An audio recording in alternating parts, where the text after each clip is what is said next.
Welcome to the Sand to Pearls Market Commentary, Market Week ending June 14th, 2013. Market breadth. With this past week's market decline, our bull-bear point and figure ratio fell from 1.45 to 1.32, still in bullish territory. The total count of securities in bullish or bearish patterns decreased 3%, to 1,988. The count of bearish stocks increased 3%, while the count of stocks in bullish patterns decreased 6%. The Sand to Pearls P&F Market Breadth Summary Chart shows us a market now 28 consecutive weeks in bullish territory. Paid subscribers have access to the Excel data from which the image is built. You may become a paid subscriber by visiting s2pmarketsignal.com, clicking on the Membership tab, and clicking Sign Up. There is available a free 2-week trial period for those so inclined. The well-known market breadth indicator, the Nasdaq McClellan Summation Index, fell 122 points for the 19th decline in 38 weeks. At a positive 373.30 points, it has now broken below the September 2012 top and continues below the March 2013 top, the January 2011 top, and the February 2012 top, and above the November 2011 top, the November 2010 top, above the June 2010 bottom, the March 2011 bottom, the June 2011 bottom, the August 2011 bottom, the December 2011 bottom, the March 2012 bottom, and the November 2012 bottom. In this week's volume analysis, the Russell 2000 ended in neither accumulation nor distribution mode.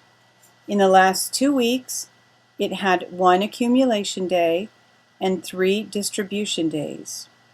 Of the other indexes, both the S&P 500 deposit receipts and the Diamonds Trust ended in neither accumulation nor distribution mode.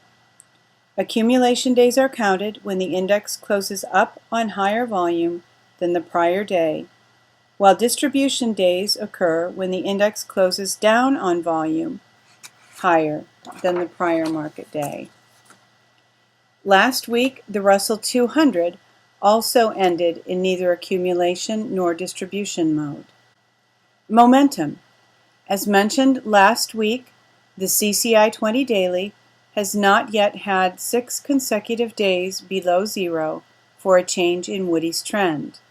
There are currently 4 consecutive days of the CCI 20 below zero, with CCI 20 at 77.95 outside the range for a valid zero-line reject if the CCI should decline on Monday, 6/17. In Woody's CCI trading system, 6 consecutive bars above or below zero are required for a change of trend.